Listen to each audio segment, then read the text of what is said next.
A group of bullies thought they had found the perfect target, a quiet black girl sitting alone in the cafeteria. Big mistake. In front of hundreds of students, they mocked her, humiliated her, and then one of them grabbed her hair like she was nothing more than a joke for the crowd. The laughter came fast. The phones came out even faster. But here's the part nobody saw coming. The girl they chose wasn't helpless, and the man walking through those cafeteria doors wasn't just the school cop. As lies spread, videos were manipulated, and powerful people rushed to protect the wrong side. A shocking truth began to unravel that would shake the entire school. How far would you go to protect the truth when everyone else wants to bury it? Watch until the very end, because this story only gets more intense from here. And the ending will not disappoint you. At Eastwood High, lunch hour was never quiet. But that afternoon, the cafeteria felt louder than usual. Trays slammed onto tables. Sneakers scraped across the tile floor. Laughter bounced off the walls. And students crowded around their usual groups as if every table already had a name written on it. Ariel Grant knew none of those names belonged to her. She had only transferred to Eastwood a few days earlier, and every hallway still felt like a place where people stared before they spoke. So she chose the last table near the side wall, placed her tray down carefully, and tried to disappear into the noise. She kept her eyes on her food, her backpack close to her feet, and her shoulders still. She had learned long ago that sometimes silence was the easiest way to survive a room that had already decided you did not belong. But Blake Morrison noticed her anyway. He noticed everyone he could turn into entertainment. As the football captain, the son of Eastwood's biggest donor, and the kind of student teachers corrected with a smile instead of a warning. Blake moved through the cafeteria like it was his stage. Tyler Reed and Mason Cole followed a step behind him, laughing before he even said anything. Across the room, Sophie Lane lifted her phone, already sensing that something worth recording was about to happen. Blake stopped at Ariel's table and looked down at her tray with a smirk. He mocked the way she sat alone. Then he mocked her hair, then her voice. Even though she had barely spoken since arriving at the school, Ariel did not answer. She only picked up her milk carton and moved it aside, as if giving him nothing might make him lose interest. It did not. Her silence irritated him more than any insult could have. Blake leaned closer. "New girl thinks she's too good to talk," he said loudly enough for the nearby tables to hear. A few students turned. Then more.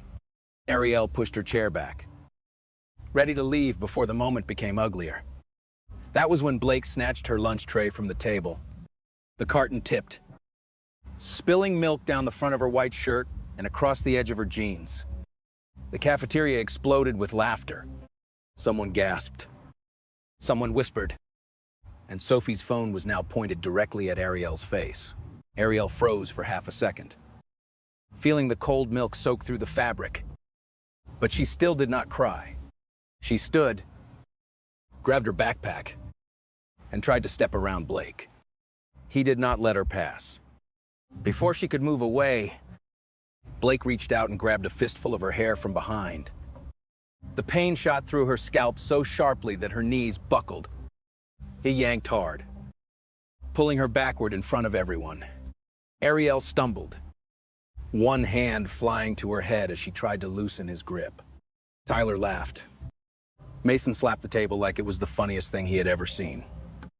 Several students raised their phones higher, but none of them moved to help. Ariel's body tilted sideways, her shoulder nearly hitting the floor.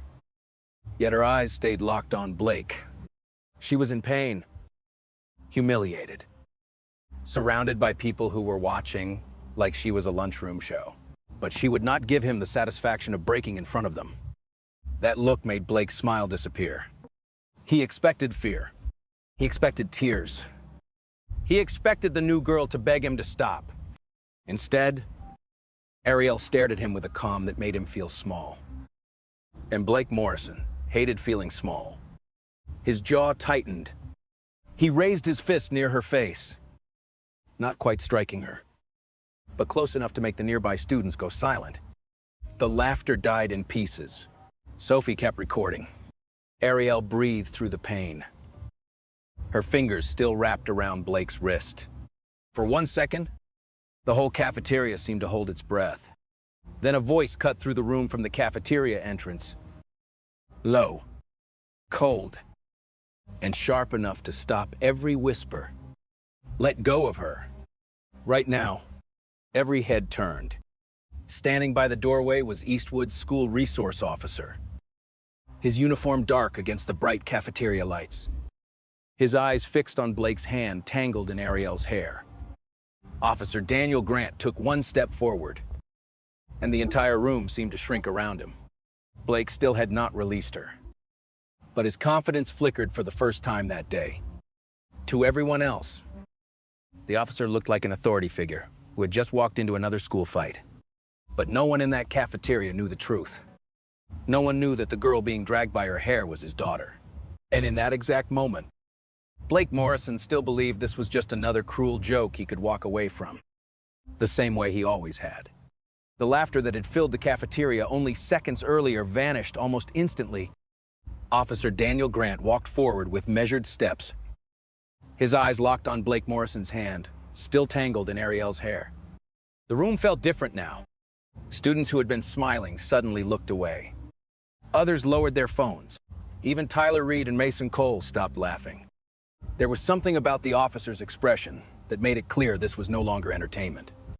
Blake hesitated for a moment before releasing Ariel's hair. He tried to hide his uncertainty behind a smirk, rubbing the back of his neck as though nothing serious had happened. Ariel immediately stepped away from him, one hand reaching toward her scalp, where the pain still burned. A few loose strands of hair remained caught between Blake's fingers before drifting to the floor.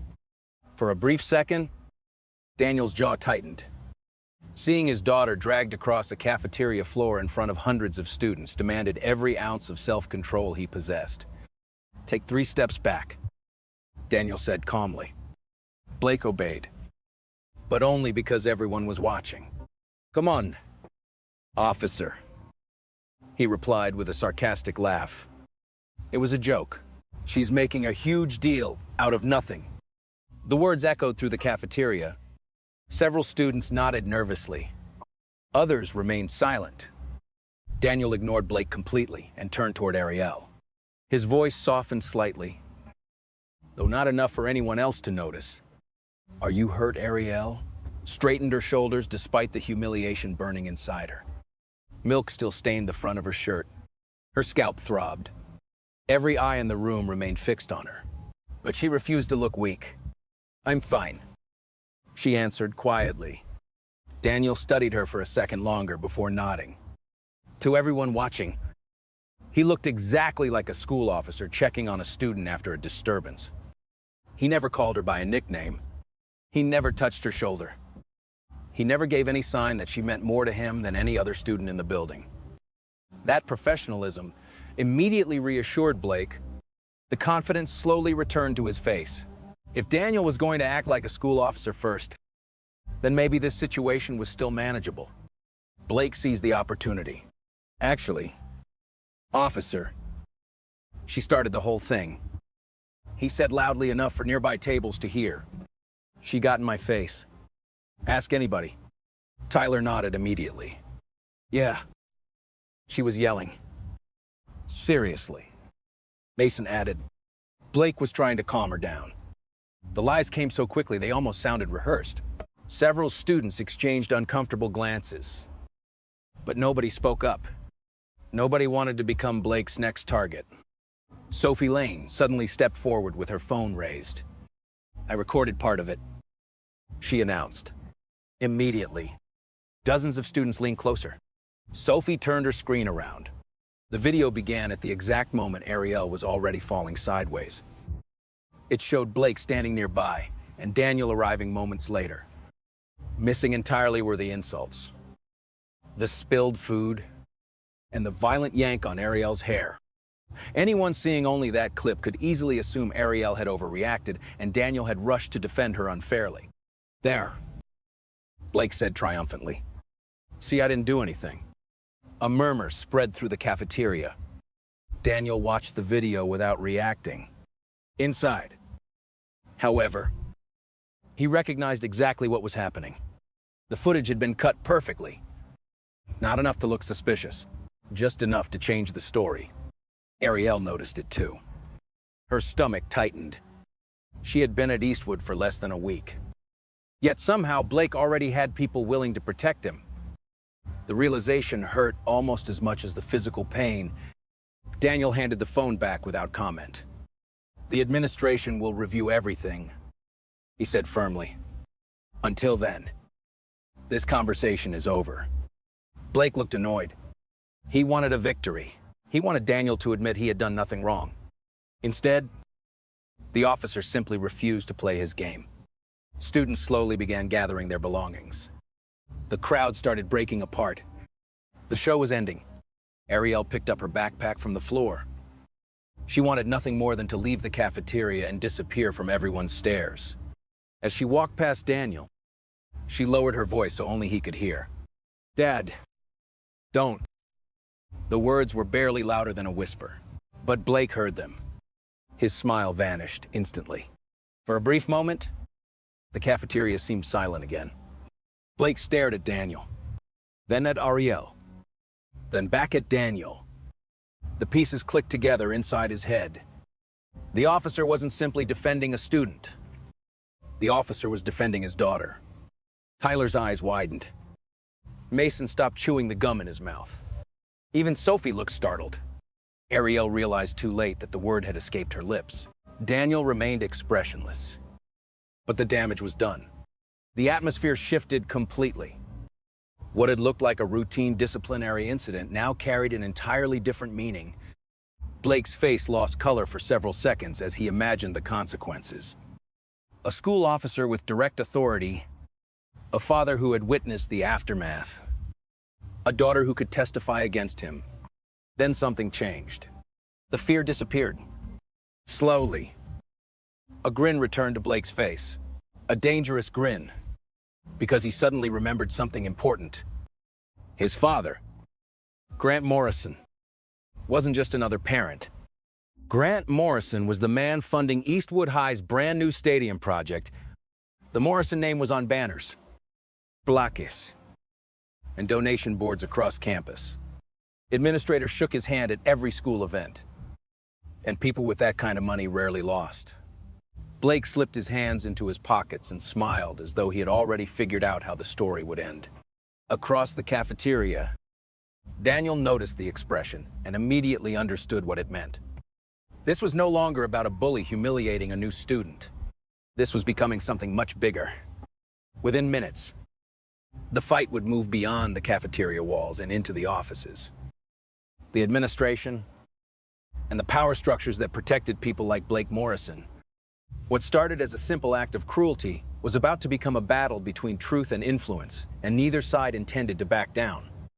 By the time the final lunch bell rang, the video had already spread across Eastwood High faster than any official announcement ever could. Students walking through the hallways weren't talking about classes, homework, or the upcoming football game. They were talking about Ariel Grant. Screens glowed in nearly every corner of the building. Phones passed from hand to hand. Notifications exploded across student group chats. The clip Sophie Lane had recorded was everywhere. To someone who had not witnessed the incident firsthand, the video seemed straightforward. It showed Ariel standing near Blake Morrison, appearing upset, while Officer Daniel Grant rushed into the cafeteria moments later. There was tension, there was shouting, then Daniel stepped in. The problem was what the video didn't show. It didn't show Blake mocking Ariel's hair. It didn't show him knocking over her tray. It didn't show the milk soaking through her shirt. Most importantly, it didn't show him grabbing her hair and dragging her backward in front of hundreds of students. Those crucial seconds had vanished completely. Cut out so cleanly that most viewers never questioned it. As Ariel walked through the hallway after lunch, she immediately felt the difference. Conversation stopped when she passed. Students stared openly. Some whispered behind their hands. Others didn't bother lowering their voices at all. "That's her. One girl muttered, "The cop's daughter." Another student rolled his eyes. Of course, her dad showed up. A boy standing near the lockers laughed. "Must be nice having your own personal bodyguard." The words followed Ariel down the hallway like shadows. Less than 24 hours earlier, she had been the victim. Now people were treating her like she had somehow cheated. Like she had used her father's position to escape consequences that never belonged to her in the first place. Meanwhile, Blake Morrison was enjoying every second of it. He moved through the school with the confidence of someone who knew exactly how public opinion worked. Every time someone asked what happened, his story became slightly more dramatic. According to Blake, Ariel had started yelling at him for no reason. According to Blake, Daniel had rushed in before anyone could explain. According to Blake, the entire situation was proof that certain people received special treatment. By the end of the afternoon, the rumors had grown larger than the incident itself. Some students were openly saying Officer Grant should be reassigned. Others claimed Eastwood High could no longer trust its own school resource officer because he was protecting his daughter. Blake never had to directly accuse Daniel of corruption. He simply planted the idea and allowed the hallways to do the rest. Ariel reached her final class and sat near the window, trying to ignore the whispers. Across the room, several students were watching Sophie's video again. Every replay strengthened the lie. Every share pushed the truth further away. What bothered Ariel most wasn't Blake's behavior. She expected that from him. What bothered her was how quickly people accepted the version of events that required the least courage. Believing Blake was easy. Standing up for the new girl was not.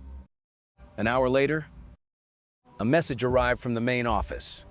Principal Karen Voss wanted to see Ariel immediately. When Ariel entered the administrative wing, she discovered her father had received the same summons. Daniel was already standing outside the principal's office waiting for her. His expression was calm, but Ariel could see the tension hidden beneath it.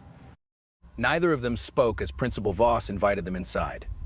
The office was large, polished, and intimidating.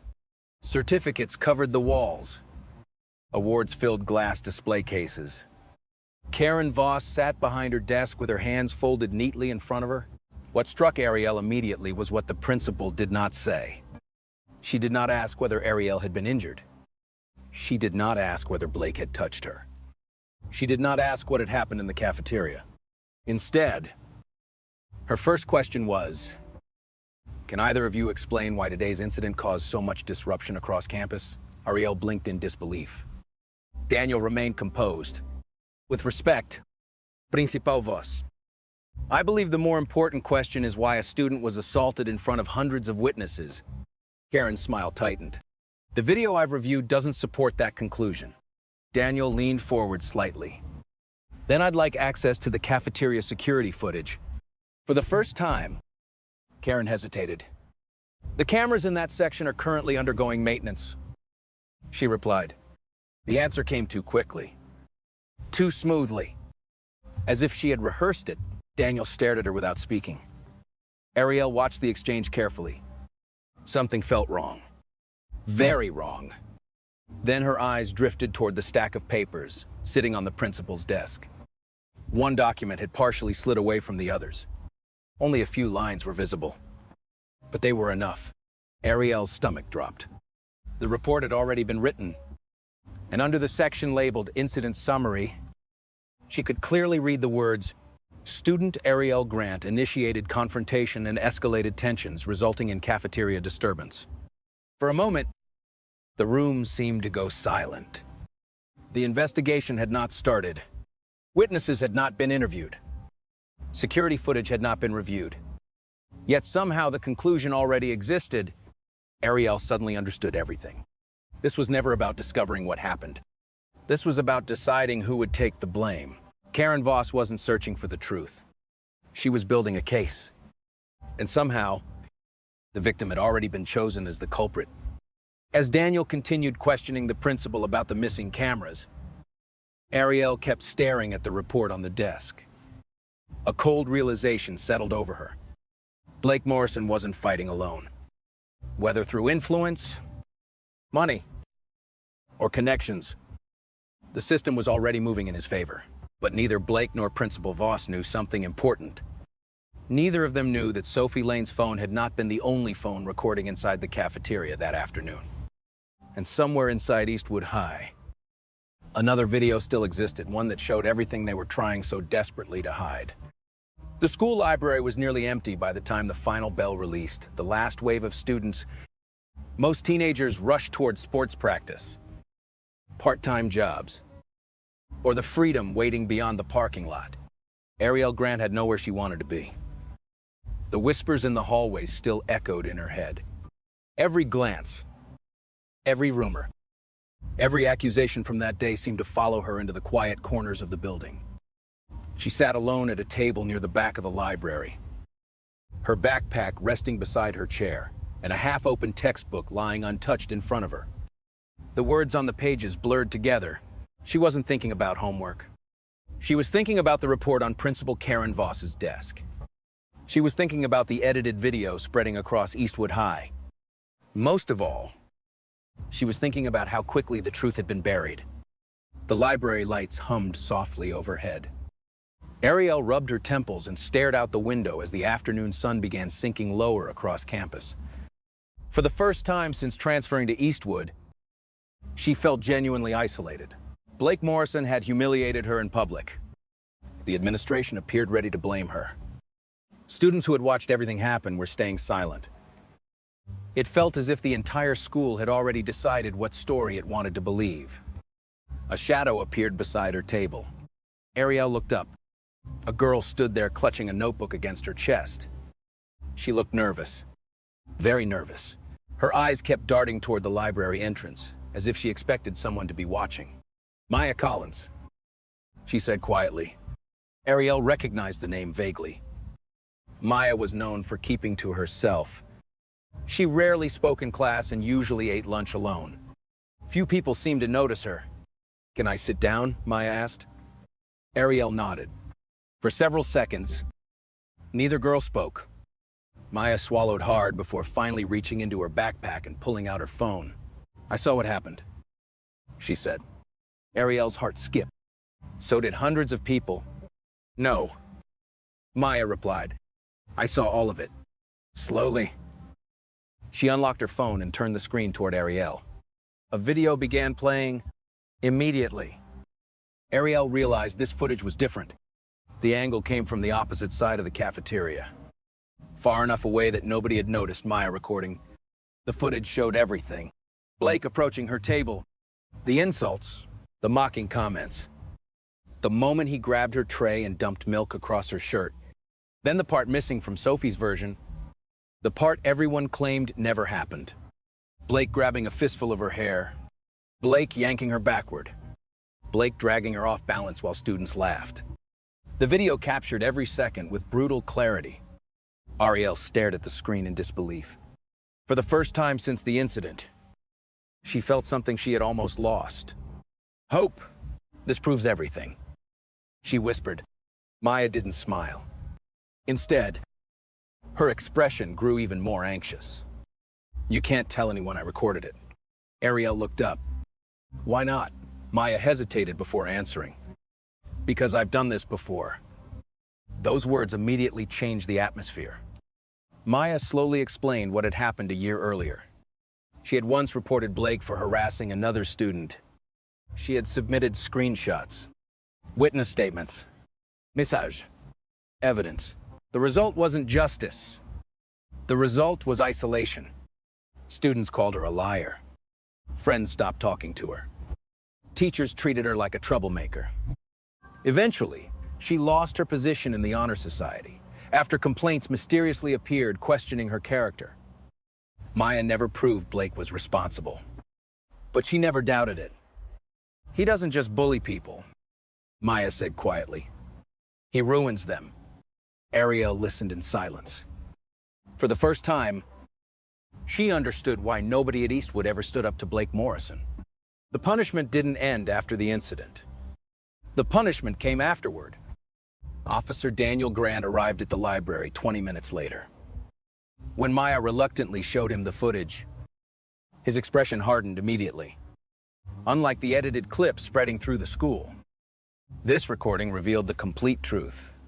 Daniel watched every second carefully. Then he watched it again. "This is important," he said. "Then let's release it," Ariel replied. Daniel shook his head. "Not yet." Ariel frowned. "What do you mean, not yet? If Blake sees this now, he'll change strategies." Daniel leaned back in his chair. "He'll claim it's edited. He'll pressure witnesses. He'll create a new narrative before we have time to prepare." Reluctantly, Ariel understood. This wasn't simply about proving Blake lied. It was about proving it in a way he couldn't escape.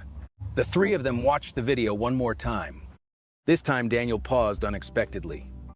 His eyes narrowed. "Go back 10 seconds. Maya rewound the footage." Daniel pointed at the screen. Ariel leaned closer. At first, she didn't understand what he was seeing. Then she noticed, near the beginning of the recording, before Blake approached her table, Sophie Lane was standing several feet away. That wasn't unusual. What happened next was, Blake glanced across the cafeteria. Then he made a subtle motion with 2 fingers. A signal. Almost immediately, Sophie raised her phone. The recording started before Blake even reached Ariel. The library suddenly felt colder.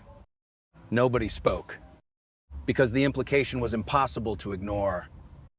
Sophie hadn't randomly witnessed the incident. She had been ready, waiting, recording before anything happened, which meant Blake had expected something to happen. Maybe even planned it. Ariel replayed the moment several times. Each viewing made it more obvious. The humiliation in the cafeteria wasn't spontaneous. It wasn't a moment of lost temper. It wasn't an accident. It was a setup, a performance, a carefully staged public humiliation designed to embarrass her in front of the entire school and then control the narrative afterward. Ariel slowly lowered the phone. The truth was becoming larger than she had imagined. Someone had prepared the video. Someone had spread the edited version. Someone had protected Blake before the investigation even began. The question was no longer whether Blake Morrison was guilty. The question was, who felt powerful enough to help him get away with it? And when a public humiliation is planned in advance, the most frightening question isn't who carried it out. It's who is standing behind it, making sure nothing happens afterward. Principal Karen Voss waited until the hallway outside her office was empty before closing the door behind Officer Daniel Grant. Her smile was polished, professional, and completely hollow. Daniel stood across from her desk without sitting. He had dealt with enough administrators to recognize when a conversation was not meant to solve a problem, only to contain one. Karen folded her hands on top of the incident report and spoke in the careful tone of someone trying to make pressure sound like advice. "Officer Grant, I understand this is personal for you," she said, "but you need to be very careful about bringing family emotions into a school matter." Daniel's face did not change. A student was grabbed by the hair and dragged in front of a cafeteria full of witnesses. He replied, "That is not a family matter. That is a student safety issue." Karen's smile tightened. "And when the student is your daughter, perception matters." Daniel leaned slightly forward. "So does the truth." Before Karen could answer, a knock came at the door. It opened almost immediately, as if the person outside had never intended to wait for permission. Grant Morrison stepped into the office in a gray suit, expensive watch flashing beneath his cuff. He did not look worried. He looked irritated, like the school had inconvenienced him. Behind his calm expression was the confidence of a man used to rooms adjusting themselves around his money. Karen's posture changed instantly. The firmness in her voice disappeared, replaced by a softer, almost welcoming tone. "Mr. Morrison," she said, "thank you for coming." Daniel noticed the shift. So did Ariel, who had been standing just outside the half-open door after being told to wait in the hall. Through the narrow gap, she saw Karen rise from her chair with a politeness she had not shown Daniel or her. Grant Morrison glanced briefly at Daniel, then at the papers on the desk. "I hope we're not turning a lunchroom misunderstanding into a scandal." He said, Blake is under a lot of pressure. Scholarships. Recruiters. The season. A false accusation could do real damage. Daniel's eyes hardened. Your son grabbed a student by the hair. Grant gave a small, humorless laugh. That is one version. Then he turned back to Karen. Eastwood has a lot to look forward to this year. The stadium renovation. The new athletic wing. My family has been very committed to this school. The message was wrapped in polite words, but it landed like a threat. If Blake was punished, the money could disappear. Karen did not challenge him. She only nodded slowly and said, "We are reviewing the situation carefully." Outside the office, Ariel felt the final piece click into place. This was why Blake walked through Eastwood like rules were decorations. This was why students went silent when he entered a room. This was why Principal Voss had already prepared a report blaming her before the investigation even began. Blake Morrison was not protected because people believed him. He was protected because adults had something to lose if they admitted the truth. While Daniel continued pressing Karen for a real investigation, Maya Collins was crossing the back courtyard with her backpack clutched tightly to her side. She had stayed late, hoping to avoid attention. But Blake was already waiting near the rear entrance with Tyler and Mason behind him. The moment Maya saw them, she stopped. Blake smiled. It was not the loud, arrogant smile he wore in the cafeteria. This one was quieter and much more dangerous. "You've been spending time with the new girl," he said. Maya tried to walk around him, but Mason stepped into her path.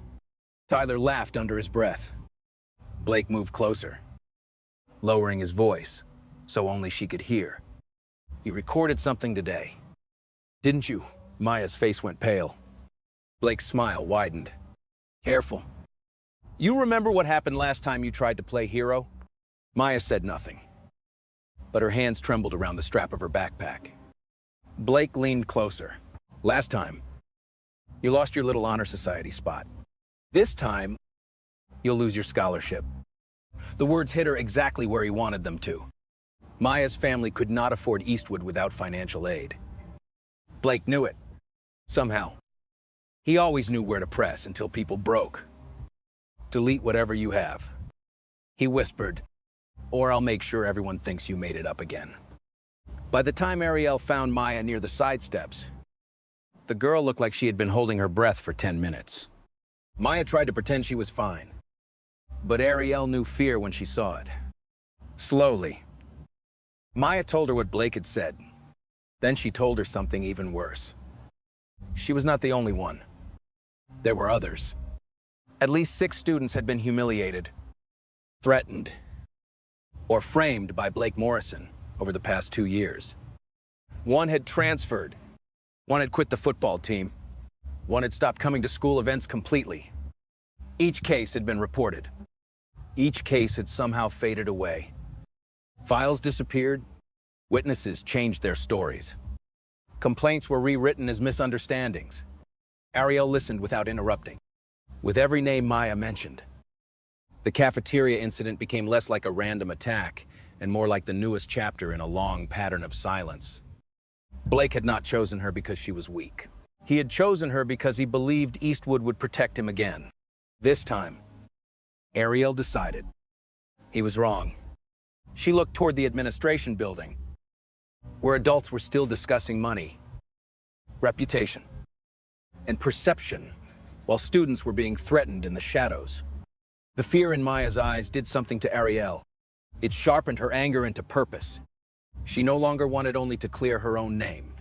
She wanted every buried report, every missing statement, and every silent student pulled into the light. But Blake Morrison was not planning to wait for her next move. He already knew Maya had talked, and before Ariel could expose the truth, Blake was preparing to strike first. The afternoon sun hung low over Eastwood High, casting long shadows across the student parking lot. Most students had already left campus, and the usual noise of the school day was fading into the distance. Ariel Grant walked alone between rows of parked cars. her backpack hanging from one shoulder and her thoughts racing faster than her footsteps. Ever since Maya had revealed the existence of other victims, Ariel could not stop thinking about them. 6 students. 6 stories buried. 6 people who had been pushed aside while Blake Morrison continued walking through Eastwood untouched. The realization made her angry. But it also made her determined. For the first time since arriving at the school, she felt like she understood what she was really fighting against.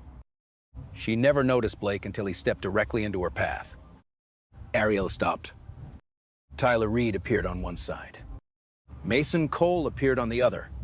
The 3 boys stood in a loose circle around her, blocking the narrow lane between the vehicles.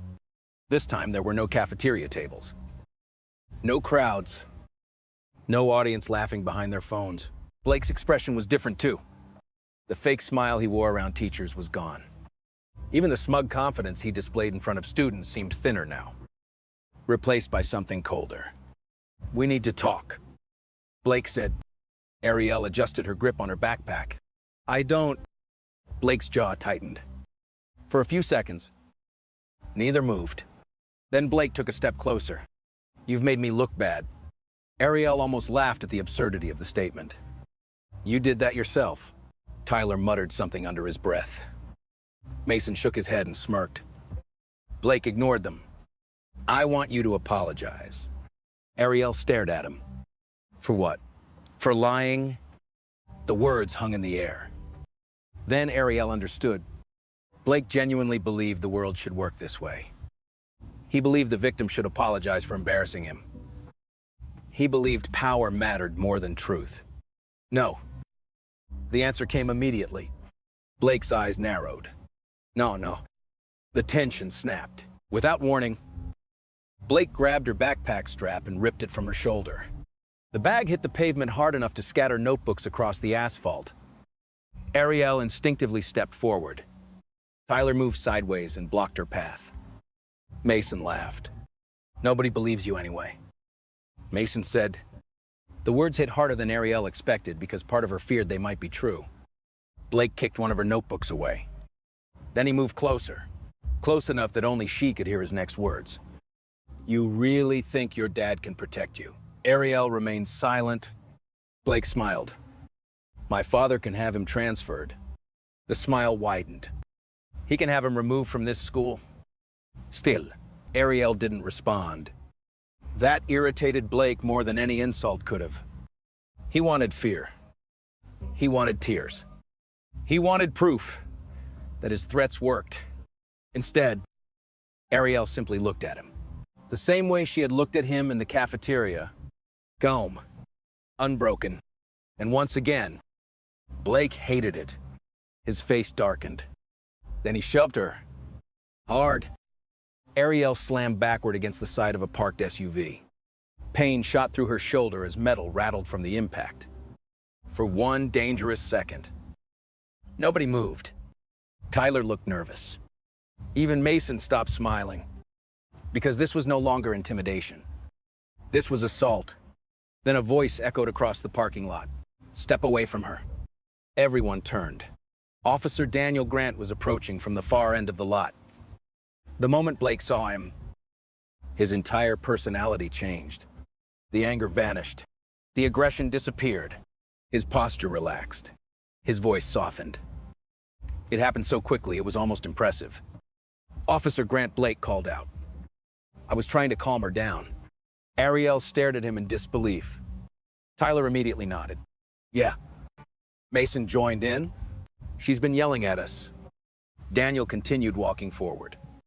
His expression revealed nothing, but Ariel knew her father well enough to recognize the controlled anger behind his eyes. He had seen enough. Not everything, but enough. The boys stepped back. The confrontation ended as suddenly as it had begun. Yet while Daniel was dealing with Blake, another person elsewhere on campus was discovering something far more important. Caleb Ross, Eastwood High's senior security technician, sat inside the school's monitoring room, reviewing camera feeds from the day. One screen showed the parking lot. Caleb frowned. He had received an automated alert from the system, a recorded incident marker The software only generated those when sudden physical movements occurred near vehicles. Curious, he opened the footage. Seconds later, his eyes widened. The camera had captured everything. Blake cornering Ariel, the intimidation, the threats, the shove against the SUV. Every second. Clear. Undeniable. For the first time, Caleb understood why Officer Grant had been pushing so hard to access school surveillance footage. Immediately, he began preparing a backup copy. Standard procedure, nothing unusual. He clicked the export command. The progress bar appeared 5%, 10%. Then suddenly the screen flashed. An error message appeared. Access denied. Caleb blinked, confused. He tried again. The system instantly logged him out. His credentials had been revoked. What he typed as password, denied. Again, denied. Again, denied. A cold feeling settled into his stomach. Only an administrator could force a security logout from the central system. Someone with elevated privileges had intervened. Someone who knew exactly what footage Caleb was trying to save. His hands froze above the keyboard. This was no accident. This was deliberate. The parking lot footage had survived long enough to be recorded. But now someone inside Eastwood High was trying to erase it before anyone else could see it. For the second time in less than a week, critical evidence was suddenly disappearing. And as Caleb stared at the login screen, one terrifying realization became impossible to ignore. A student bully could not do this alone. Somewhere inside the administration building, someone was protecting Blake Morrison. Someone with authority, someone with access.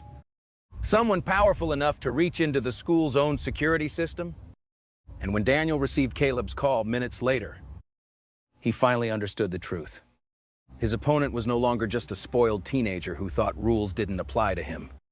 His opponent was an entire system willing to bend hide and erase evidence to make sure Blake Morrison never faced consequences. The security office at Eastwood High felt unusually tense the next morning. Rows of monitors displayed hallways, entrances, parking lots, and stairwells. But the one thing Officer Daniel Grant needed most seemed to be slipping further out of reach. Less than 12 hours earlier, Caleb Ross had confirmed that the parking lot camera had captured Blake Morrison threatening and shoving Ariel. Now, when Daniel arrived to retrieve the footage officially, the system claimed the recording no longer existed. The timing was too perfect to be an accident. Daniel immediately requested full access to the security archive. Within minutes, Principal Karen Voss appeared in the office. She did not refuse outright. Instead, she wrapped every obstacle in polite language.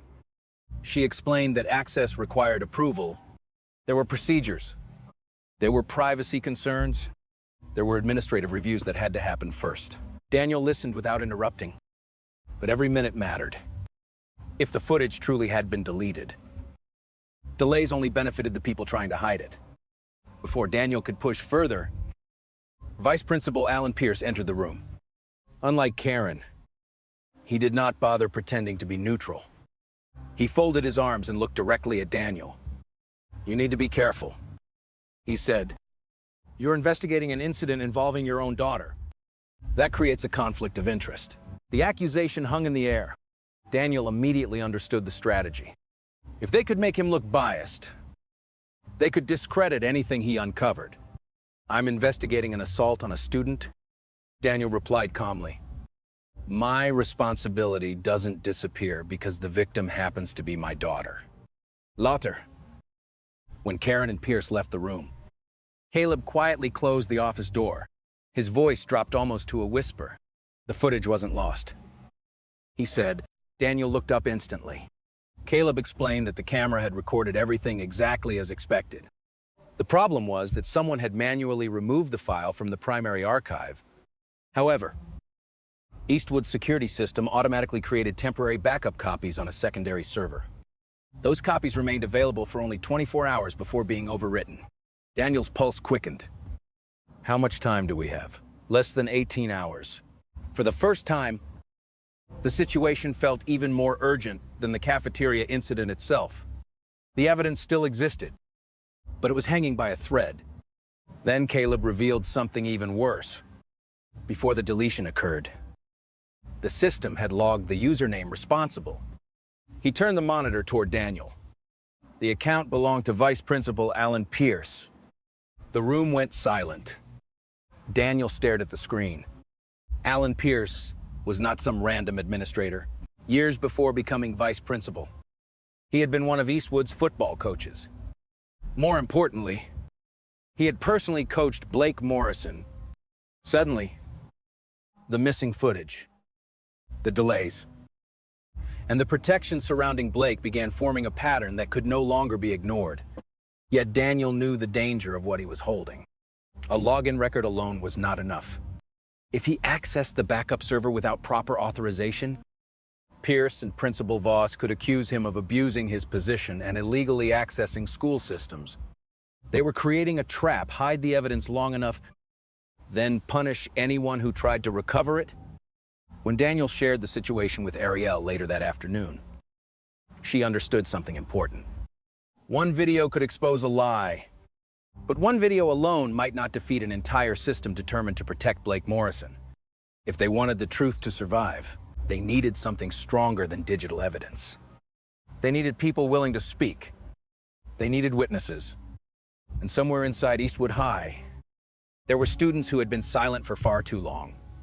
The classroom was supposed to be empty, long after the final bell. The desks sat in neat rows beneath dim fluorescent lights, and the hallway outside had gone quiet. Yet inside that room, something important was beginning. Maya Collins stood near the door, nervously watching the hallway before letting Ariel Grant and Officer Daniel Grant inside. Anne Bewan. 3 other students entered. None of them looked comfortable being there. Ethan Brooks kept his hands buried in his pockets. Lena Ward avoided eye contact with everyone. Noah Ellis sat near the back of the room as if he might leave at any second. They weren't friends. They weren't a club. They were people connected by one thing only, Blake Morrison. For several moments, nobody spoke. The silence felt heavy. Ariel understood why. Every person in that room had learned the same lesson at Eastwood High: speaking up came with consequences. Finally, Maya broke the silence by telling them about the recovered footage and the missing reports. Slowly, the others began sharing their own experiences. Ethan spoke first. 2 years earlier, he had been one of the best players on the junior football squad. Blake had targeted him after Ethan refused to take responsibility for a prank he didn't commit. A video later appeared online, making Ethan look guilty. Coaches believed Blake. Ethan was pushed off the team and eventually quit altogether. Lena's story was different, but just as painful. Someone had edited photos of her and spread humiliating rumors across social media. Blake denied involvement, but Sophie Lane had conveniently recorded only the parts that made Lena look unstable when she tried defending herself. Noah described being falsely accused of starting a fight in the gym. Witness statements disappeared. The report somehow blamed him. He spent weeks suspended while Blake walked away untouched. As the stories continued, a disturbing pattern emerged. Blake created the conflict. Sophie captured footage that favored him. Vice Principal Alan Pierce handled the reports. Principal Karen Voss closed the investigations. Every case ended the same way. The victim became the problem. While Blake remained protected, Daniel carefully documented every statement, asking questions and taking notes. What had once seemed like isolated incidents now looked like a system. A machine designed to shield one student regardless of the damage left behind. Ariel listened more than she spoke. When the room grew quiet again, she looked at each of them and said something simple. She didn't beg them to testify. She didn't pressure them. She only told them the truth. If nobody says anything, Blake will find another target. Maybe next week. Maybe next month. But someone else will sit where we're sitting now. The words hung in the room. Ethan looked down. Lena wiped at her eyes. Noah slowly nodded. For the first time, They realized they were not alone. Then Ethan revealed something that changed everything. He remembered a conversation from the football locker room months earlier. Blake had been bragging after another complaint mysteriously disappeared. Laughing in front of teammates, he had said, "No camera in this school means anything, as long as Pierce is still here." The room fell silent. Even Daniel stopped writing. That statement connected directly to the missing cafeteria footage and the deleted parking lot recording. Suddenly, Alan Pierce's role no longer looked suspicious. It looked deliberate. When the meeting finally ended, Ariel felt something she had not felt since arriving at Eastwood High. Hope. She was no longer standing alone against Blake Morrison. There were witnesses. There were victims. There were people willing to tell the truth. But across campus, Blake was already hearing rumors that old cases were being discussed again. He knew people were talking. He knew his former victims were beginning to unite, and Blake Morrison had no intention of letting them reach the hearing together. Before the truth could reach the school board, he decided to launch the dirtiest attack, yet one designed not just to discredit Ariel, but to destroy her completely. The attack began before most students even arrived at school. By 7 o'clock that morning, a new video had already spread across Eastwood High's social media groups, student chats, and unofficial campus pages. Sophie Lane uploaded it with a dramatic caption that immediately grabbed attention. "The truth they don't want you to see." Within minutes, hundreds of students had watched it. By lunchtime, nearly everyone on campus had formed an opinion. The video appeared devastating. Through careful editing, selective cuts, and manipulated audio, Ariel Grant seemed aggressive, entitled, and threatening. The footage made it look as if she had confronted Blake Morrison first, while Officer Daniel Grant stepped in to protect her because she was his daughter. The caption pushed the story even further, claiming Ariel was using her father's position to destroy the future of an innocent student-athlete. It was exactly the narrative Blake needed. The reaction was immediate. Students who had remained neutral suddenly chose sides. Some stared at Ariel as she walked through the hallways. Others openly whispered when she passed. A few even laughed. By second period, someone had taped a sheet of paper to her locker. In thick black marker, it read, "Stop lying." Another note appeared near the cafeteria entrance. Then another. The atmosphere around Ariel changed so quickly it felt unreal. Just days earlier, she had been the victim of a public humiliation. Now half the school viewed her as the villain. Maya Collins watched it happen with growing frustration. Every rumor felt familiar because she had experienced the same thing before. Blake never won by telling better lies. He won by telling lies loudly enough that people stopped looking for the truth. The situation reached a breaking point when Principal Karen Voss announced that Ariel would be placed on temporary suspension pending further investigation. Officially, the reason was to reduce tension and maintain order on campus. Unofficially, everyone understood what it meant. The victim was being removed while Blake continued attending football practice, as if nothing had happened. Students watched Ariel leave the administrative office carrying her suspension notice. And the unfairness of it hit harder than anything that had happened before. Blake remained protected. Once again, the system had chosen its side. But later that afternoon, Maya made a discovery that changed everything. While examining the latest video frame by frame, she noticed something strange. The audio didn't match the lip movements perfectly. Certain words sounded unnatural, as though they had been inserted afterward. Suspicious. She showed the file to Daniel.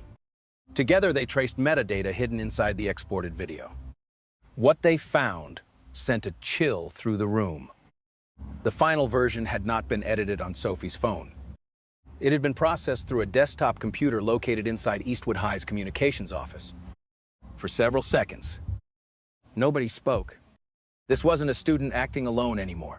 Someone with access to school equipment had helped create false evidence. Someone older. Someone with authority.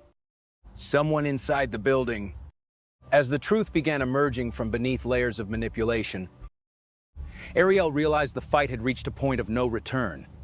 There would be no quiet resolution, no private conversation, no internal review. The lies had become too large, the corruption too obvious, and the stakes too high. The upcoming hearing was no longer an option. It had become the final battlefield, where truth and power would collide.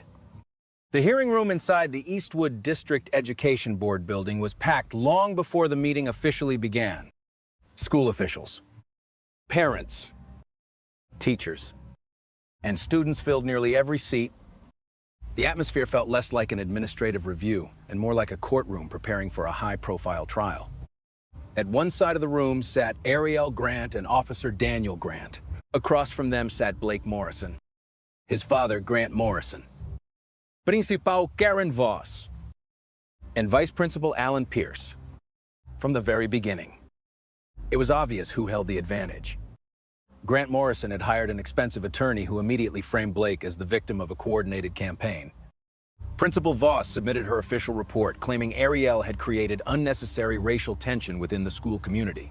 Every statement seemed designed to paint Ariel as the source of the problem rather than the target of it. The questioning began aggressively.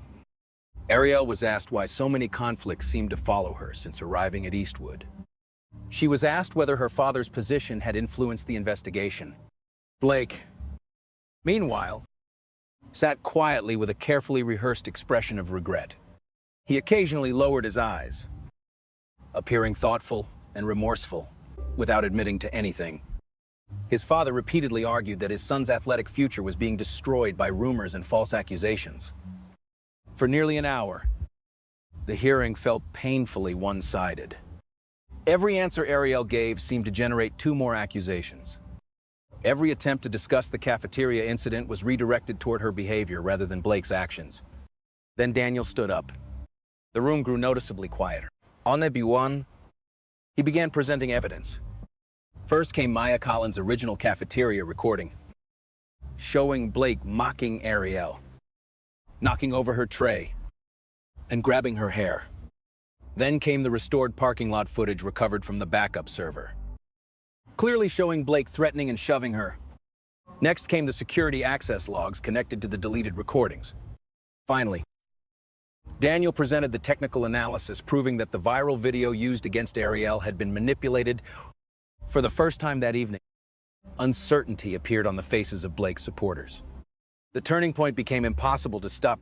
Maya stepped forward and testified about what she witnessed. Then Ethan Brooks stood and described how Blake had manipulated events to force him off the football team. Lena Ward followed, explaining how edited content had been used to humiliate her online. Noah Ellis spoke next, revealing how he had been falsely blamed for a fight while evidence mysteriously disappeared. Each testimony exposed another piece of the same pattern. Different victims, different incidents, the same names appearing every time. Blake Morrison, Sophie Lane, Alan Pierce, Garavos. Just when it seemed the hearing could not become more damaging, the doors opened and Caleb Ross entered carrying a folder. The room immediately fell silent. Caleb provided certified copies of the system logs from Eastwood's security network. His records showed that Vice Principal Alan Pierce's administrative account had been used to delete surveillance footage. Additional records linked the altered video file to a computer inside the school's communications office.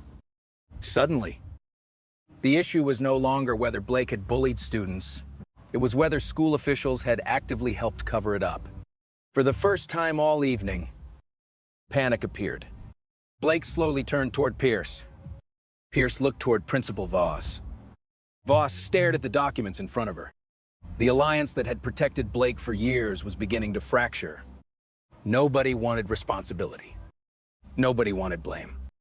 The confidence that had filled their side of the room at the beginning of the hearing had completely vanished. And as fear replaced loyalty, the truth finally found something. It had been denied from the very beginning, a path forward. Because when people who once protected each other begin pointing fingers instead, even the strongest cover-up starts to collapse. 3 days after the explosive hearing, every student at Eastwood High was ordered to attend a special assembly in the main auditorium. The atmosphere inside the hall felt completely different from the confidence and gossip that had filled the school only a week earlier. Students sat quietly in their seats. Teachers stood along the walls. Nobody seemed eager to speak. At the center of the stage stood representatives from the Eastwood District Education Board, holding the final report that would determine the future of several people who had once seemed untouchable. Ariel Grant sat near the front beside Officer Daniel Grant and Maya Collins. Across the aisle, Blake Morrison sat with his father. For the first time since Ariel had arrived at Eastwood, Blake did not look like the most powerful student in the room. He stared at the floor with his hands clenched together, avoiding eye contact with everyone around him. The confident smile that once followed him through every hallway was gone. The board representative stepped to the microphone and began reading the findings. The room became silent. The investigation had concluded that Blake Morrison engaged in repeated acts of harassment and misconduct toward multiple students. Effective immediately.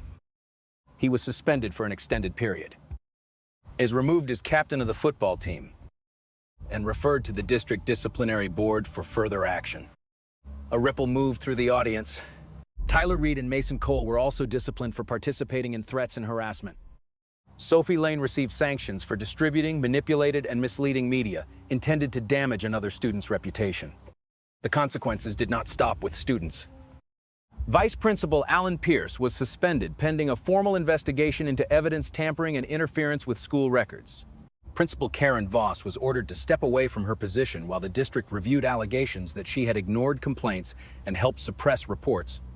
Gasps spread throughout the auditorium. Many students had never imagined adults in positions of authority could face consequences too. Then the board announced a series of new policies. Security footage would be archived independently. Bullying complaints would receive outside review. Witness protection procedures would be established to prevent retaliation against students who came forward. For the first time, Eastwood High was being forced to change. Grant Morrison eventually stood and attempted to challenge the decision. He argued that his family had supported the school for years and that Blake was being unfairly targeted. But the board's response was immediate and firm. No donation. The chairperson said, "Will ever be allowed to purchase silence." The statement echoed through the auditorium. Blake lowered his head. Even his father had no answer.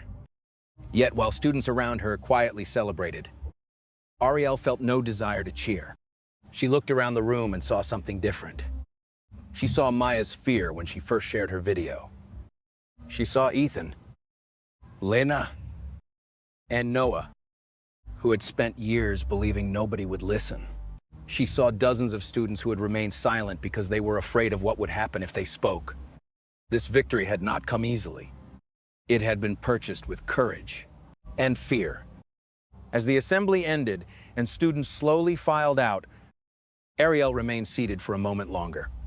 The biggest battle was over, but one final challenge remained. It wasn't waiting inside a hearing room. It wasn't hidden inside deleted reports or security servers. It was waiting in the exact place where everything had started. The cafeteria, the table, the crowd, the memory of being dragged by her hair in front of an entire school. And now, sooner or later, Ariel would have to walk back into that room and sit at that table again. A few weeks later, the Eastwood High cafeteria looked exactly the same. Yet somehow it felt completely different.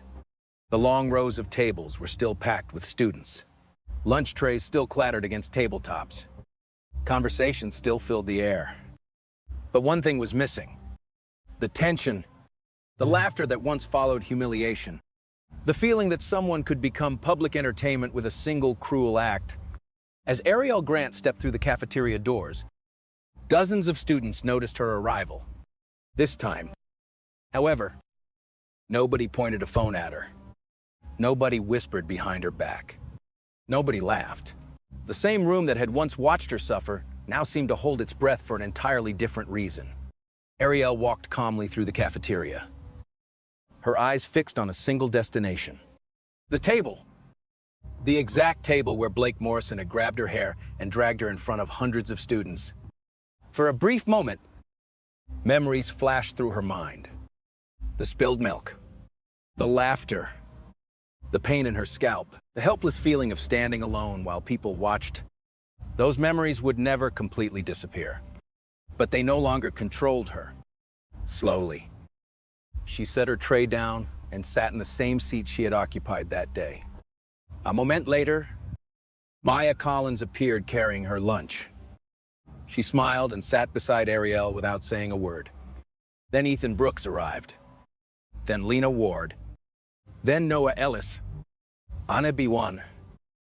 The students who had once been intimidated, threatened, ignored, or silenced by Blake gathered around the table. Weeks earlier, many of them had avoided eye contact in the hallways. Some had been afraid to speak at all. Now they sat together in the center of the cafeteria, no longer hiding. What had once been a place of fear had become a place of solidarity. Several students nearby exchanged nervous glances before finally approaching. One boy cleared his throat awkwardly. "I owe you an apology," he admitted. "I believe the edited video." Another student nodded. "Me too. I should have said something sooner." More followed. None of the apologies erased what had happened. But Ariel could see genuine regret in their faces. They were beginning to understand that silence had helped create the problem. Near the far wall, Sophie Lane stood alone holding her lunch tray. Unlike everyone else, she couldn't bring herself to approach immediately. Her eyes stayed fixed on the floor. Eventually, she walked closer, stopping several feet away from the table. She opened her mouth, then closed it again. The confidence she once carried behind a camera was gone. Ariel looked at her for a long moment. She did not demand an explanation. She did not ask for excuses. She simply said, "Next time, don't treat someone else's pain like entertainment." Sophie lowered her head and quietly nodded. At the cafeteria entrance, Officer Daniel Grant stood watching from a distance for the first time since Ariel arrived at Eastwood. He didn't need to intervene. He didn't need to protect her. He didn't need to argue with administrators or chase missing evidence. The students themselves were changing the culture that had allowed people like Blake Morrison to thrive. Daniel felt a sense of pride he could never fully put into words. Ariel looked around the cafeteria one final time. Justice, she realized, rarely arrived immediately. It was slow, messy, frustrating. Sometimes it required people to risk standing alone before others found the courage to join them. But once someone spoke the truth out loud, silence began to crack. The table in front of her would always remind her of what happened. Yet it no longer represented humiliation. It represented something stronger. It was the place where fear lost its grip. The place where victims found their voices. The place where Eastwood High learned its most painful lesson of all. Bullies are only powerful when everyone else chooses to stay silent. What began as a cruel act in a crowded cafeteria became something much bigger than anyone expected. Ariel's story wasn't just about one bully grabbing a girl's hair. It was about what happens when people stay silent. When power is used to hide the truth. And when one person finds the courage to stand up anyway, in the end, the lies fell apart. The hidden evidence came to light. And those who thought they were untouchable learned that actions always have consequences. But now we want to hear from you. If you had been in that cafeteria on the day Ariel was attacked, would you have stepped in? Or would you have stayed silent like everyone else? Let us know in the comments below. And if you enjoyed this story, don't forget to like this video, share it with your friends, and subscribe to the channel for more powerful stories of justice, courage, and unforgettable endings. We'll see you in the next story.